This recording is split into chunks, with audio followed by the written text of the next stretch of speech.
This is outrageous! How did they let a mechanic into the pilot's seat? The wealthy woman screamed, seeing the pilot's working-class appearance. I'm calling the airline to complain. But 30 minutes later, when their lives hung by a thread, this unqualified pilot would attempt a landing that no textbook had ever taught, using only street-smart instincts and blue-collar determination. The real story was about a baggage worker called Just Labor, who then exposed a cargo bomb plot. Yes, that will be with you in our next video. Captain Jake Miller had grown up in the industrial suburbs of Detroit, where his father worked double shifts at an automotive plant, and his mother cleaned office buildings at night to make ends meet. Unlike most commercial pilots, who came from affluent families with generational wealth and private flight training, Jake had earned every hour of flight time through sheer determination and sacrifice. He had started working at age 14, bagging groceries after school to help his family pay rent.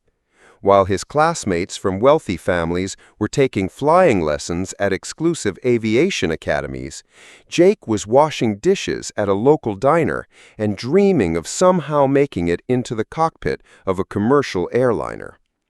His path to aviation had been unconventional, beginning with a stint in the military, where he had learned to fly transport aircraft in some of the most challenging conditions imaginable. After his military service, Jake had worked as an aircraft mechanic while slowly accumulating the flight hours and certifications needed to become a commercial pilot. He had spent countless nights studying aviation manuals by the light of a cheap desk lamp in his small apartment, while pilots from privileged backgrounds attended expensive flight schools and moved seamlessly into airline training programs. The scars on his hands told the story of his journey. Unlike pilots who had learned to fly in climate-controlled training facilities, Jake had earned his expertise working on aircraft engines in scorching heat and freezing cold, troubleshooting mechanical problems that textbooks couldn't fully explain. His understanding of aircraft systems came not just from classroom theory, but from years of hands-on experience that had taught him to listen to every sound an airplane made and understand what it meant. That Tuesday morning, Jake was scheduled to captain Flight 847 from New York to Los Angeles, a routine cross-country flight that should have been unremarkable. He arrived at the airport early, as was his habit, and conducted his pre-flight inspection with the meticulous attention to detail that his working-class background had instilled in him. While other pilots relied primarily on computer diagnostics and ground crew reports, Jake personally examined critical components of the aircraft, trusting his own eyes and experience. As passengers began boarding, Jake stood near the cockpit door to greet them, a practice he had maintained throughout his career. He believed that passengers deserved to see and meet the person responsible for their safety, and he took pride in presenting himself professionally, despite his modest background and simple appearance. The first-class passengers began boarding, and immediately Jake could sense their disapproval. His uniform, while clean and regulation-compliant, showed signs of wear that reflected his practical approach to his profession. His shoes were sturdy work boots rather than expensive leather dress shoes that many pilots preferred as status symbols. Margaret Ashworth, a prominent socialite traveling to Los Angeles for a charity gala, was the first to voice her concerns. She was accustomed to flying with pilots who looked and sounded like they came from the same social circles as her wealthy friends. Jake's calloused hands, modest demeanor, and obvious working-class background immediately set off alarm bells in her privileged mind. "Excuse me," Margaret said to the flight attendant, loud enough for nearby passengers to hear. "Is this person actually qualified to fly this aircraft? He looks more like he should be working in the cargo hold than sitting in the pilot's seat." The head flight attendant, Patricia Williams, was a seasoned professional who had worked with Jake on numerous flights. She knew him to be one of the most competent and safety-conscious pilots in the airline's fleet. "Ma'am, Captain Miller is fully qualified and has an excellent safety record. You're in very capable hands." But Margaret wasn't satisfied. She had spent her entire life in environments where appearance and social status were considered reliable indicators of competence and trustworthiness. The idea that someone from Jake's background could be responsible for her safety was simply unacceptable to her worldview. "This is outrageous! How did they let a mechanic into the pilot's seat?" Margaret screamed, her voice carrying throughout the first-class cabin. "I'm calling the airline to complain. I refuse to fly with someone who clearly doesn't belong in a position of such responsibility." Other first-class passengers began to take notice of the commotion. Richard Pemberton, a corporate executive who had inherited his father's investment firm, looked Jake up and down with obvious disdain. "I have to agree with Mrs. Ashworth. This is highly irregular. Where did this person get his training? Community college?" Jake remained calm and professional despite the insulting comments. He had faced this type of class-based discrimination before and had learned not to let it affect his performance or professionalism. "Sir, I'm Captain Jake Miller. I have over 15,000 flight hours and have been flying commercially for 12 years. I'm fully certified and qualified to operate this aircraft safely." "15,000 hours doing what?" Margaret demanded. "Flying crop dusters in some rural farming community?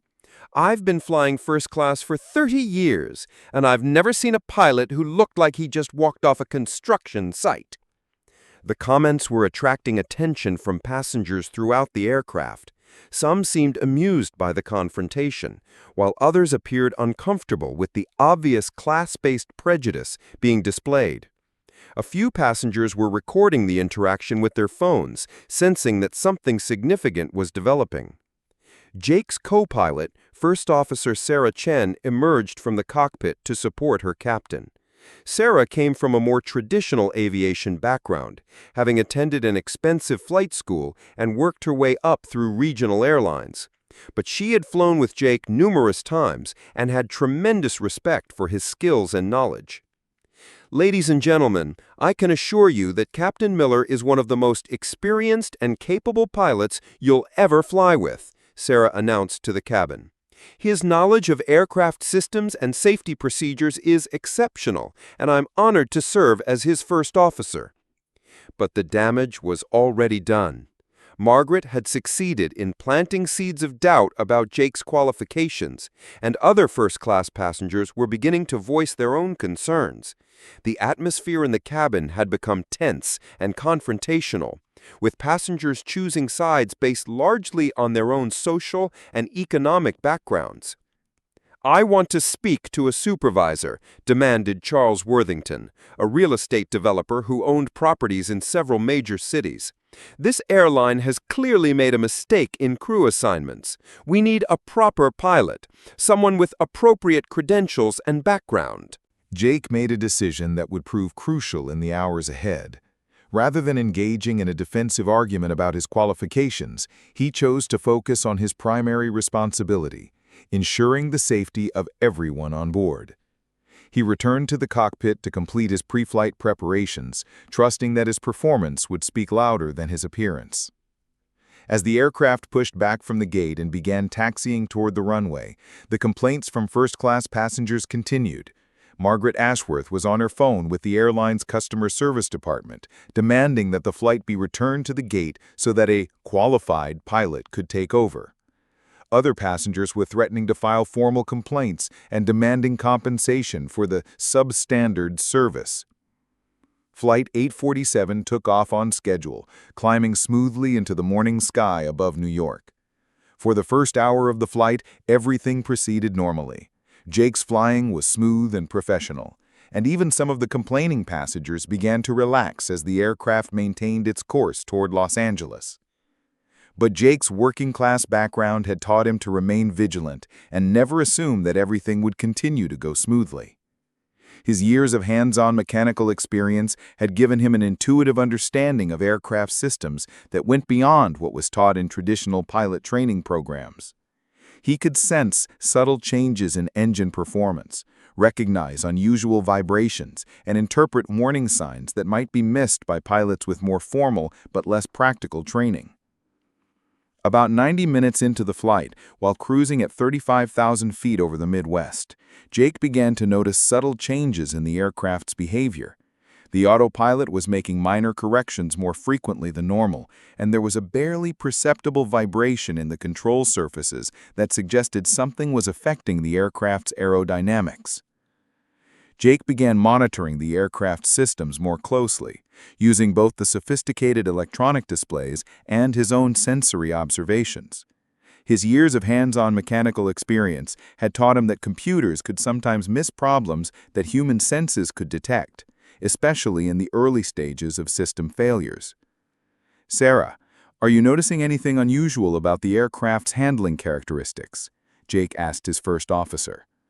Sarah checked her instruments and found everything within normal parameters. "All systems show green, Captain. What are you sensing?" "There's something subtle happening with our control response. It feels like we might be developing some kind of aerodynamic issue, possibly ice formation or a control surface problem." Jake's concerns proved to be prescient. Within minutes, the aircraft's automated systems began registering abnormal readings.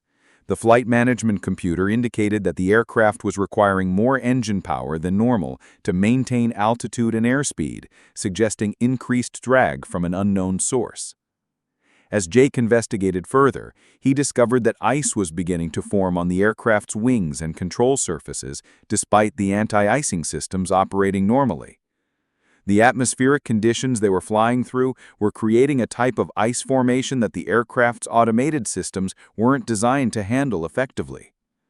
Ice accumulation on aircraft surfaces is one of the most dangerous conditions a pilot can face.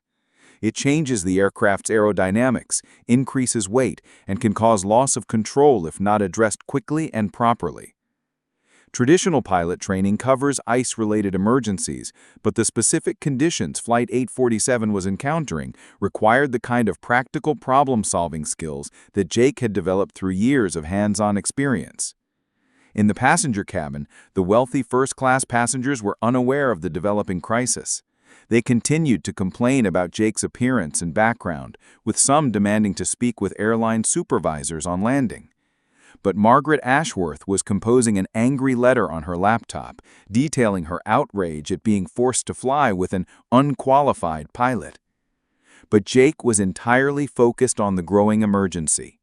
The ice accumulation was accelerating, and the aircraft's automated systems were struggling to compensate for the changing flight characteristics.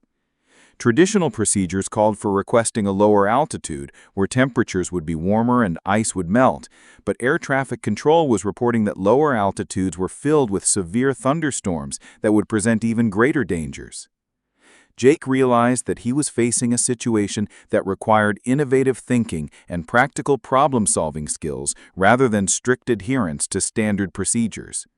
His working-class background had taught him to improvise and find creative solutions when conventional approaches weren't sufficient. "Sarah, we need to think outside the box here," Jake said as he analyzed their options. "The standard de-icing procedures aren't working effectively, and we can't descend into the storm systems. We need to find a way to break up this ice formation using unconventional methods." Jake's years of mechanical experience had taught him that ice formation patterns could be disrupted by changes in airflow and vibration. He began implementing a series of carefully calculated flight maneuvers designed to create controlled stress on the ice formations, causing them to break away from the aircraft's surfaces. The maneuvers were subtle enough that passengers barely noticed them, but they required precise control and deep understanding of aircraft systems. Jake was essentially performing mechanical problem-solving at 35,000 feet, using skills that no flight school had taught him, but that he had developed through years of practical experience. As the ice began to break away from the aircraft's surfaces, the flight characteristics gradually returned to normal. But Jake's working-class instincts told him that the crisis wasn't over. The atmospheric conditions that had caused the ice formation were likely to persist, and traditional routing to Los Angeles would take them through similar weather patterns. Jake made another decision that demonstrated his practical problem-solving approach. Rather than following the assigned flight path and hoping that weather conditions would improve, he requested a route change that would take the aircraft around the problematic weather systems, even though it would add time and fuel consumption to the flight. Air traffic control initially denied the request, citing airspace congestion and the additional fuel requirements.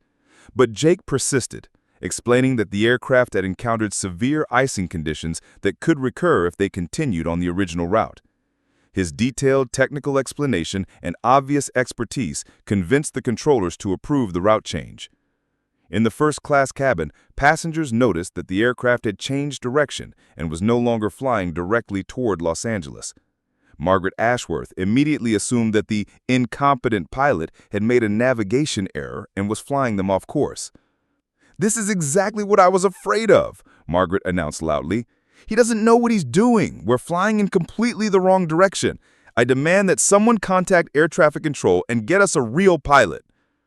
Other passengers began to panic, assuming that Jake's route change indicated incompetence rather than skilled crisis management. The cabin atmosphere became increasingly tense as first-class passengers demanded explanations and threatened legal action against the airline. Patricia Williams, the head flight attendant, tried to calm the passengers by explaining that pilots sometimes made route adjustments for weather or traffic reasons. But the passengers' class-based prejudices against Jake made them unwilling to trust that he knew what he was doing. "He's probably lost," declared Richard Pemberton. "Someone from his background couldn't possibly understand sophisticated navigation systems. We need to demand that air traffic control take control of the situation before he crashes us into a mountain or something." Jake was aware of the passenger unrest, but remained focused on safely managing the flight. His route change had successfully avoided the worst of the icing conditions, and the aircraft was now flying smoothly toward Los Angeles via a longer but safer path. His working-class pragmatism had prioritized safety over convenience, even though he knew it would generate more complaints from passengers who didn't understand the technical reasons for his decisions. As Flight 847 approached Los Angeles, Jake faced his most challenging test yet. Air traffic control reported that Los Angeles International Airport was experiencing severe wind conditions due to Santa Ana winds that had developed suddenly and were gusting to over 60 miles per hour. The winds were creating dangerous crosswind conditions that would make landing extremely difficult. Several flights ahead of Flight 847 had attempted to land but had been forced to abort their approaches due to the dangerous wind conditions. Air traffic control was recommending that incoming flights divert to alternative airports until the winds subsided, but the nearest suitable airport was over an hour away, and Flight 847 was approaching minimum fuel levels due to the extended route Jake had flown to avoid the icing conditions. Jake was facing a decision that would test every skill he had developed throughout his unconventional career. He could attempt to land in conditions that had defeated other pilots, using techniques that weren't taught in standard training programs. Or he could divert to another airport and risk running out of fuel during the extended flight. The decision Jake faced was unprecedented in his flying career. Los Angeles International Airport was reporting wind gusts exceeding 65 miles per hour, with rapidly shifting directions that made a standard instrument approach nearly impossible. The crosswinds were so severe that several experienced pilots flying larger, more stable aircraft had already declared emergencies and diverted to alternative airports. Flight 847 was running dangerously low on fuel due to the extended route Jake had taken to avoid the icing conditions. Diverting to San Francisco or Phoenix would require at least 45 minutes of additional flight time, and the fuel calculations showed they might not have enough reserve to safely complete such a diversion. Jake was facing what pilots call a fuel emergency, a situation where all available options carried significant risks. Los Angeles approach, this is Flight 847. Jake radioed to air traffic control. "We're showing minimum fuel and unable to divert. I need to know the exact wind conditions and runway availability for an immediate approach." The air traffic controller's voice carried tension as he responded. Flight 847, current winds are 270 degrees at 45 knots, gusting to 68 knots. Wind direction is variable, plus or minus 30 degrees. We've had 4 aircraft execute missed approaches in the last 20 minutes. Are you declaring a fuel emergency? Jake paused for a moment, understanding the full implications of declaring an emergency. It would give him priority handling and emergency services standing by, but it would also require extensive paperwork and investigation. More importantly, it would confirm to the already nervous passengers that they were facing a serious crisis. Approach, Flight 847 is declaring minimum fuel. We need vectors for an immediate approach to runway 25 left, Jake announced, using the formal terminology that indicated urgency without declaring a full emergency. In the first-class cabin, passengers who had been complaining about Jake's qualifications were beginning to sense that something was wrong. The aircraft had been in a holding pattern for several minutes, and they could see other planes in the distance that appeared to be circling rather than landing normally. Margaret Ashworth, who had been composing angry letters about Jake's unsuitability as a pilot, noticed the subtle changes in the aircraft's movements and the increased radio chatter from the cockpit. "Something's happening," she said to Richard Pemberton. "We've been circling for too long, and that pilot of questionable background is probably making things worse." Patricia Williams, the head flight attendant, received a discreet signal from the cockpit, indicating that the crew should prepare for a potentially difficult landing. She began the standard preparations while trying to avoid alarming the passengers unnecessarily. Her experience told her that Jake was facing challenging conditions, but she had complete confidence in his abilities based on their previous flights together. Jake was studying the wind reports and calculating the crosswind components for different approach angles. The Santa Ana winds were creating conditions that exceeded the normal operating limits for commercial aircraft. But Jake's working-class background had taught him that sometimes you had to work beyond normal limits when circumstances demanded it. His years of flying in military conditions had exposed him to situations that civilian pilots rarely encountered. He had landed transport aircraft on short, rough airstrips in crosswinds that would terrify most commercial pilots. More importantly, his mechanical background gave him an intuitive understanding of how aircraft responded to extreme conditions and what techniques could be used to maintain control when normal procedures weren't sufficient. "Sarah, I'm going to attempt a modified approach technique. It's not in the standard operating procedures, but I've used it successfully in similar conditions. I need you to monitor our speed and crosswind corrections closely and be ready to call out any deviations." Sarah Chen trusted Jake's judgment completely. Despite her more traditional aviation background, she had learned to respect his unconventional problem-solving abilities and his willingness to think beyond standard procedures when safety required it. "I'm with you, Captain. What's the plan?" Jake explained his approach strategy, which involved using a steeper-than-normal descent angle to minimize the time spent in the worst of the crosswinds, combined with a technique called crabbing, where the aircraft would be angled into the wind to maintain the proper ground track.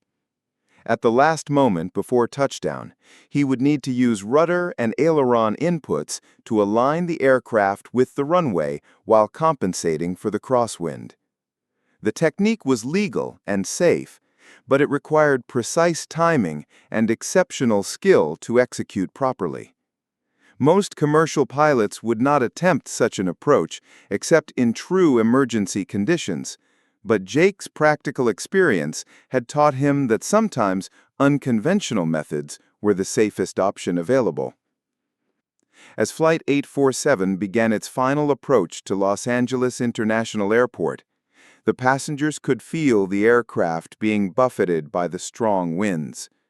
The plane swayed and rocked in ways that made even experienced travelers nervous, and several passengers began to express serious concerns about the landing conditions. "This is insane," Margaret Ashworth declared loudly.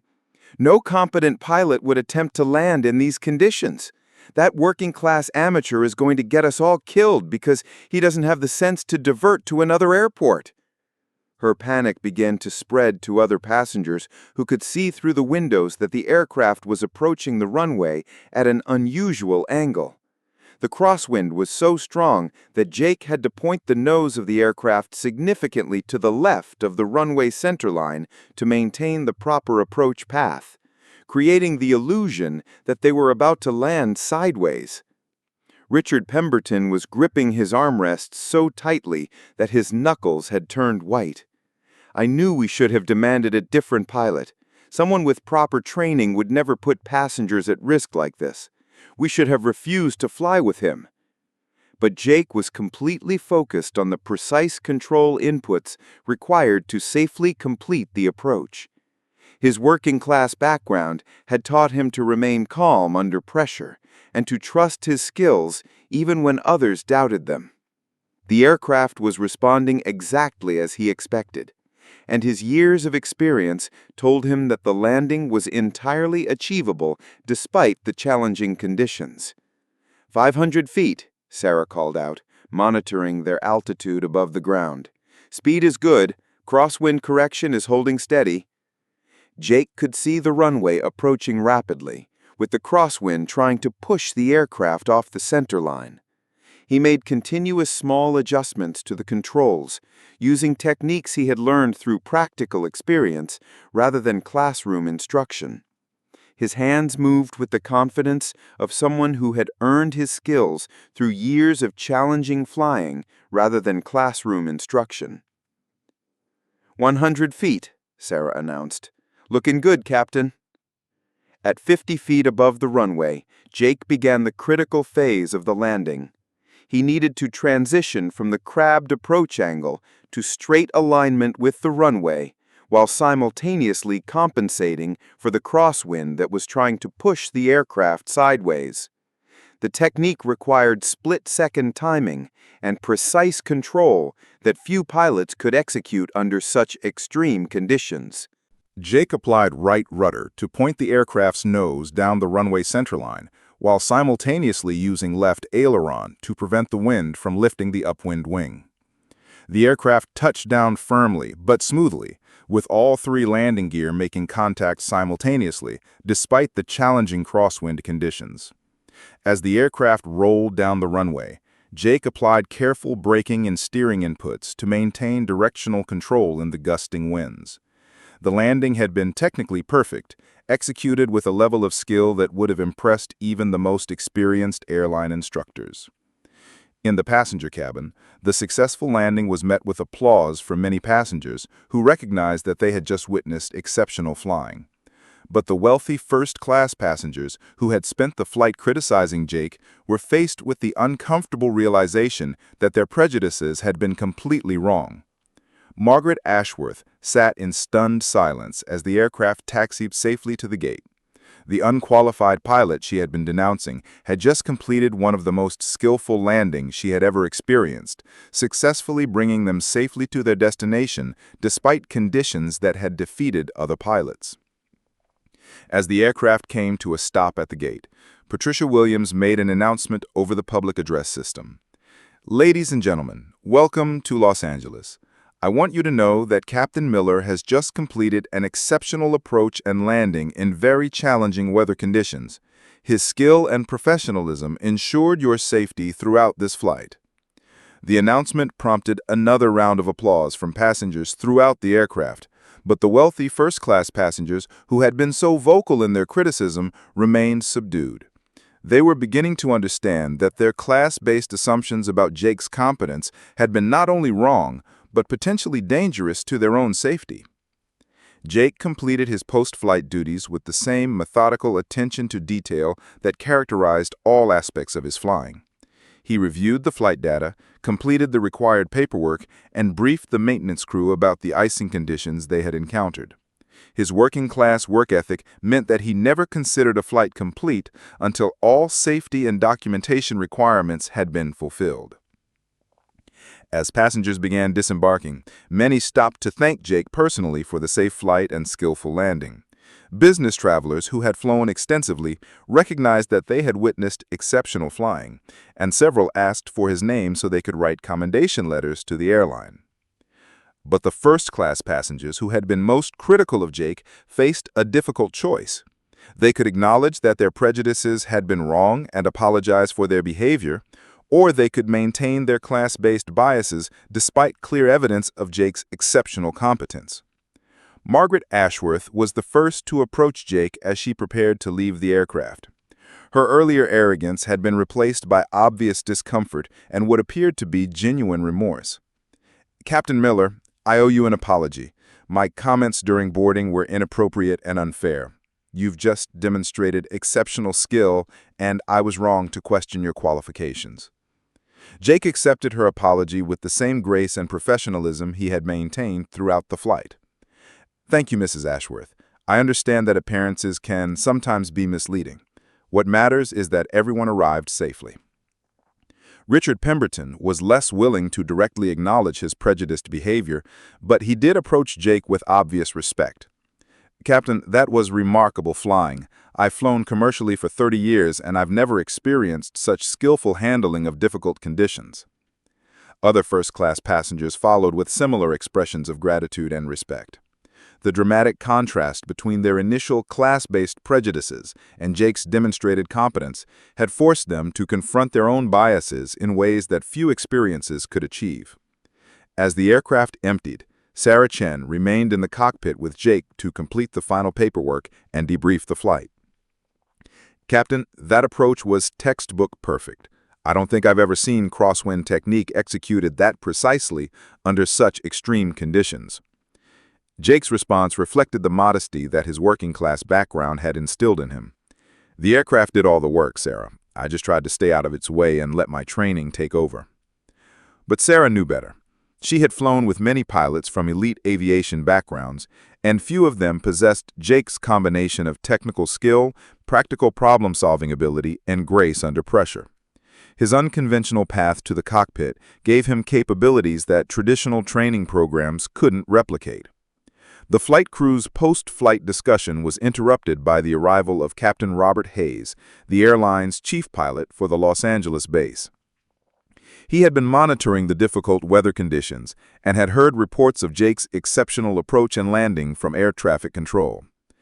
"Captain Miller, I've been following your flight since you declared minimum fuel. Air traffic control is calling that approach one of the finest examples of crosswind landing technique they've seen all year. In conditions that forced 4 other aircraft to divert, you brought your passengers in safely." The recognition from his peer was meaningful to Jake, but he remained focused on the practical aspects of the flight. "The conditions were challenging, but the aircraft performed well and we had adequate fuel reserves for the approach. The passenger safety was never truly in jeopardy."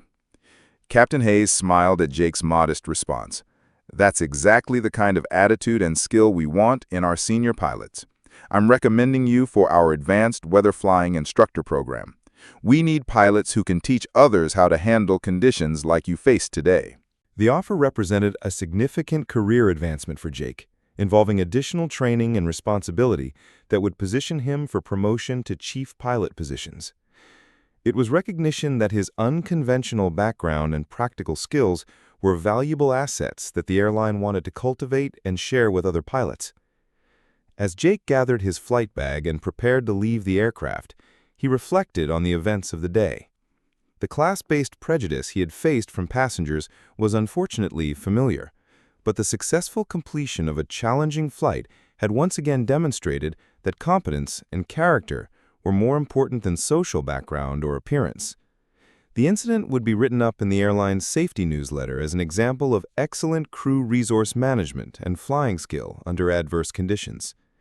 Jake's approach technique would be analyzed and potentially incorporated into training programs for other pilots who might face similar challenges. But perhaps more importantly, the wealthy passengers who had initially dismissed Jake based on his working-class appearance had been forced to confront their own prejudices. Their experience on Flight 847 had provided a powerful lesson about the dangers of judging people based on social class rather than demonstrated ability. Margaret Ashworth would later write a letter to the airline praising Jake's professionalism and skill, acknowledging that her initial behavior had been inappropriate and unfair. Her experience had taught her to look beyond appearances and social markers when evaluating people's qualifications and character. The local news media picked up the story of Flight 847's dramatic landing, focusing on Jake's skill in bringing the aircraft safely through dangerous weather conditions.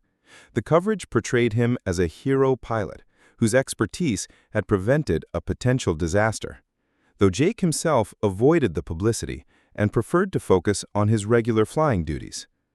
The incident also prompted the airline to review its customer service training, particularly regarding situations where passengers might express prejudicial attitudes toward crew members. The goal was to ensure that all employees were treated with respect regardless of their background or appearance, while maintaining the highest standards of safety and professionalism. Jake's story spread throughout the aviation community as an example of how practical experience in unconventional backgrounds could produce exceptional pilots. Flight schools began incorporating discussions of diverse pathways into aviation careers, recognizing that the industry benefited from pilots with varied experiences and perspectives. The Federal Aviation Administration took notice of Jake's landing technique and requested a detailed report that could be used to update training materials for crosswind approach procedures. His practical innovations, developed through years of hands-on experience, were contributing to improved safety standards for the entire aviation industry. 6 months after Flight 847, Jake was promoted to chief pilot for the airline's Western region, a position that gave him responsibility for training and safety oversight across multiple airports. His working-class background and practical problem-solving skills were now recognized as valuable leadership qualities that could benefit the entire organization. The wealthy passengers who had initially questioned Jake's qualifications would occasionally see news reports about his subsequent achievements and recognitions. For some, these updates served as ongoing reminders of how wrong their class-based prejudices had been, and how dangerous it could be to judge people based on appearance rather than ability. 1 year after the dramatic Flight 847 incident, Jake Miller found himself standing before a packed auditorium at the International Aviation Safety Conference in Chicago.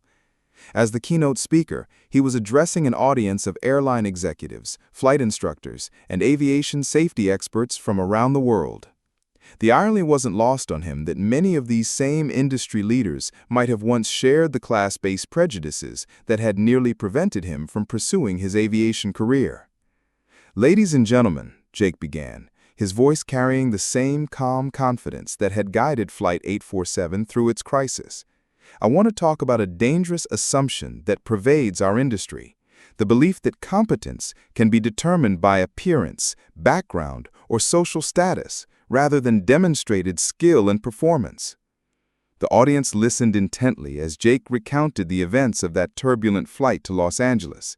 He described the class-based discrimination he had faced from passengers, the challenging weather conditions that had tested his skills, and the innovative techniques he had used to safely complete the landing when conventional approaches had failed. "The passengers who questioned my qualifications based on my working-class background weren't inherently bad people," Jake explained.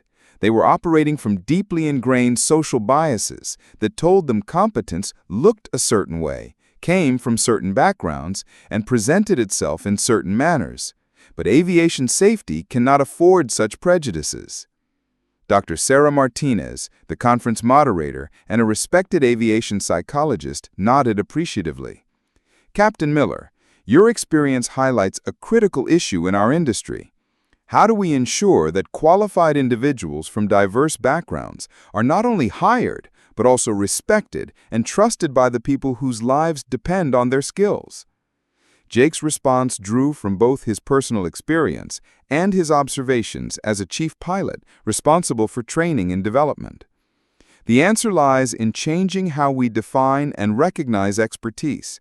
We need to look beyond traditional markers of success and focus on demonstrated competence, practical problem-solving ability, and commitment to safety." The audience included Margaret Ashworth, the wealthy passenger who had been most vocal in her criticism of Jake during Flight 847. She had requested permission to attend the conference specifically to hear Jake speak and to share her own transformation following that flight experience. "I was one of those passengers who judged Captain Miller based on prejudice rather than qualifications. My behavior that day was shameful, and it could have undermined the confidence of the very person responsible for my safety. I learned that my assumptions about competence and leadership were not only wrong, but potentially dangerous." Margaret's public acknowledgement of her prejudice and its consequences had become part of her personal mission to address class-based discrimination in various industries. She had established a foundation that provided scholarships and mentorship opportunities for individuals from working-class backgrounds who wanted to pursue careers in aviation, medicine, and other fields where class biases might present barriers. The aviation industry had taken notice of Jake's story and its broader implications for diversity and inclusion. Airlines began implementing new training programs that addressed unconscious bias in hiring, promotion, and daily interactions.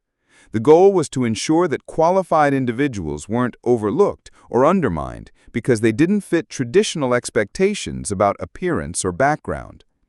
At United Airlines, where Jake had been promoted to regional chief pilot, these changes were being implemented systematically. The airline had revised its recruitment strategies to actively seek candidates from non-traditional backgrounds, recognizing that diverse experiences often produced exceptional problem-solving abilities and innovative thinking. Captain Miller's success has shown us that we were missing talented individuals because we were looking in the wrong places and using the wrong criteria. We've expanded our recruitment to include military veterans, mechanics who want to transition to flying, and individuals from technical backgrounds who might not have considered aviation careers. The Federal Aviation Administration had also taken notice of Jake's unconventional techniques and problem-solving approaches. His crosswind landing procedure had been analyzed and incorporated into advanced pilot training curricula, and his practical maintenance background was being studied as a model for enhanced pilot education programs. Dr. Michael Foster, the FAA's Director of Training Standards, had worked directly with Jake to develop new training modules that combine traditional academic instruction with hands-on practical experience. Captain Miller represents a different model of pilot development that emphasizes real-world problem-solving skills alongside theoretical knowledge. The training programs that emerged from this collaboration were revolutionary in their approach to pilot education. Instead of relying solely on classroom instruction and simulator training, the new curricula included rotations through maintenance departments, ground operations, and other areas that provided practical understanding of aircraft systems and airport operations. Jake's influence extended beyond just training programs. His story had inspired a broader conversation about class-based discrimination in professional environments and the importance of recognizing competence regardless of its source. Business schools began incorporating case studies based on his experience into their curricula on leadership and bias recognition.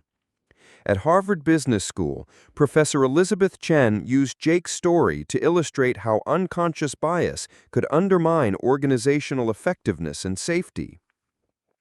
The passengers on Flight 847 nearly allowed their class prejudices to shake their confidence in the very person whose skills were keeping them safe, she explained to her students. This represents a perfect example of how social biases can interfere with rational decision-making. The case study generated extensive discussion among business students about the role of appearance and background in professional credibility. Many students reported that Jake's experience had caused them to examine their own assumptions about competence and leadership, leading to more inclusive approaches in their subsequent careers. Jake's promotion to regional chief pilot had given him responsibility for over 200 pilots across 15 airports in the western United States. His leadership style reflected his working-class values, emphasizing practical problem-solving, mutual respect, and recognition of competence regardless of background. Captain Lisa Rodriguez, one of the pilots under Jake's supervision, had been inspired by his story to pursue advanced training in challenging weather conditions. Captain Miller showed me that innovation and creativity are just as important as following standard procedures. His willingness to think beyond conventional approaches has made me a better pilot. The training programs Jake established within United Airlines focused on developing pilots from diverse backgrounds and providing them with the support needed to succeed in an industry that had traditionally been dominated by individuals from privileged backgrounds. These programs included technical training, professional development, and guidance on navigating potential bias in their careers. Captain Miller understands the challenges that pilots from non-traditional backgrounds face, explained Captain Robert Kim, a former mechanic who had transitioned to flying with Jake's mentorship. He provides practical advice on how to demonstrate competence while dealing with assumptions and prejudices that might arise. The success of these mentorship programs had attracted attention from other airlines and industries. Companies in fields ranging from medicine to engineering were adapting Jake's approaches to identify and develop talent from diverse backgrounds, recognizing that innovation often came from individuals who brought different perspectives and experiences. The media attention surrounding Jake's story had been largely positive, focusing on his technical skills and leadership rather than sensationalizing the class-based discrimination he had faced. Aviation publications featured detailed analyses of his landing techniques, while business magazines explored the leadership lessons that could be drawn from his experience. Captain Miller represents a new model of leadership that combines technical excellence with practical wisdom and inclusive values, wrote the editor of Aviation Leadership Monthly. His success demonstrates that competence and character are more important than pedigree or appearance. The international aviation community had also embraced Jake's story and its lessons. He had been invited to speak at conferences in Europe, Asia, and Latin America, sharing his insights on pilot training, crisis management, and bias recognition. His techniques and approaches were being studied and implemented by airlines worldwide.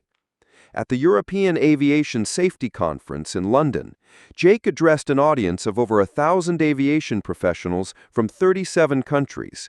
His presentation focused on the importance of practical problem-solving skills and the need to recognize competence in all its forms. Excellence in aviation comes from many sources, Jake told the international audience. We cannot afford to overlook talent because it doesn't fit our preconceived notions about what competence looks like. Safety depends on recognizing and nurturing skill regardless of its origin. The response from the international aviation community was overwhelmingly positive. Airlines in multiple countries began implementing training programs based on Jake's approaches, and several aviation authorities requested his assistance in developing new pilot certification standards that emphasized practical skills alongside theoretical knowledge. Back in the United States, Jake's alma mater, a community college in Michigan where he had taken his initial aviation courses, had established the Jake Miller Scholarship Fund for students from working-class backgrounds who wanted to pursue aviation careers. The scholarship provided not just financial assistance, but also mentorship and internship opportunities with major airlines. Jake Miller proves that talent can come from anywhere, said Dr. Patricia Williams, the community college's aviation program director. His success has inspired countless students who might never have thought they could become commercial pilots. He's shown them that determination and skill matter more than background or connections. The scholarship recipients were already making their mark in the aviation industry. Several had been hired by major airlines, where they were applying the same practical problem-solving approaches that had made Jake successful. Their diverse backgrounds and innovative thinking were contributing to improved safety and operational efficiency across the industry. Margaret Ashworth had become one of the most significant supporters of the scholarship fund, contributing substantial financial resources and serving on the selection committee. Her transformation from a prejudiced passenger to an advocate for inclusion had become almost as well known as Jake's original story. Meeting Captain Miller and witnessing his exceptional competence forced me to confront my own biases, Margaret explained, during a fundraising event for the scholarship program. I realized that my prejudices weren't just morally wrong, they were preventing me from recognizing excellence when I encountered it. The ripple effects of Jake's story extended far beyond aviation. Educational institutions across various fields began examining their own admissions and evaluation criteria to ensure they weren't inadvertently excluding qualified candidates based on class-based assumptions. Professional organizations implemented new standards for recognizing and promoting talent regardless of background. Jake's influence on safety training had been particularly significant. His practical approaches to emergency management were being incorporated into training programs for pilots, air traffic controllers, and aviation maintenance personnel. The emphasis on innovative problem-solving and the importance of thinking beyond standard procedures had improved emergency response capabilities throughout the industry. The Airline Pilots Association had honored Jake with their highest safety award, recognizing not just his technical skills, but also his contributions to improving training and safety standards industry-wide. His acceptance speech emphasized the collective nature of aviation safety and the importance of supporting all professionals who contributed to safe operations. Safety in aviation is a team effort that involves everyone from baggage handlers to air traffic controllers to pilots, Jake said during the award ceremony. We succeed when we recognize and value the contributions of every person who plays a role in getting passengers safely to their destinations. The ceremony was attended by hundreds of aviation professionals, including many who had been inspired by Jake's example to pursue leadership roles in safety and training. His influence was creating a new generation of aviation leaders who understood the importance of inclusive approaches to competence and leadership. 5 years after Flight 847, Jake was promoted to Vice President of Flight Operations for United Airlines, making him one of the youngest executives in the company's history and one of the few to have risen from a working-class background to such a senior position. His appointment was seen as validation of the airline's commitment to promoting based on merit rather than traditional markers of executive potential. In his new role, Jake oversaw flight operations across the entire United Airlines network, with responsibility for safety standards, pilot training, and operational efficiency. His practical background and innovative approaches were being applied to solve complex operational challenges and improve safety margins throughout the airline's operations. Captain Miller's promotion represents more than just individual success, explained United CEO during the announcement. It demonstrates our commitment to recognizing leadership potential regardless of background, and our confidence in promoting based on demonstrated competence and results. Jake's executive responsibilities included developing strategic plans for fleet expansion, implementing new safety technologies, and leading industry initiatives on pilot training standards. His working-class background and practical experience brought unique perspectives to executive decision-making, often identifying solutions that more traditional executives might overlook. The leadership team Jake assembled reflected his commitment to diversity and inclusion. He actively recruited executives and managers from varied backgrounds, creating a leadership structure that brought different perspectives and experiences to operational challenges. The results were measurable improvements in safety performance, operational efficiency, and employee satisfaction. Under Jake's leadership, United Airlines had become a model for inclusive excellence in the aviation industry. The company's safety record improved significantly, employee engagement scores reached all-time highs, and the airline was recognized for its innovative approaches to training and development. The transformation that had begun with a single flight to Los Angeles had evolved into industry-wide changes in how competence was recognized and developed. Jake's story continued to inspire individuals from all backgrounds to pursue their goals despite potential barriers, while also encouraging organizations to examine their own biases and practices. The legacy of Flight 847 extended far beyond aviation, serving as a powerful example of how prejudice could undermine safety and effectiveness while demonstrating that excellence could emerge from unexpected sources. Jake Miller's journey from a working-class mechanic to airline executive had become a symbol of merit-based advancement and the importance of looking beyond appearances to recognize true competence and leadership potential. As Jake reflected on his journey during quiet moments in his executive office, he remained committed to the values that had guided him throughout his career: hard work, practical problem-solving, and respect for all individuals regardless of their background. His success had not changed his fundamental character, but had given him a platform to create opportunities for others who might face similar challenges and prejudices. The boy who had once dreamed of flying while washing dishes in a diner had not only achieved his goals, but also transformed an entire industry's approach to recognizing and developing talent. His story would continue to inspire future generations of aviation professionals and serve as a reminder that competence and character were more important than pedigree or appearance in determining who deserved trust, respect, and opportunity.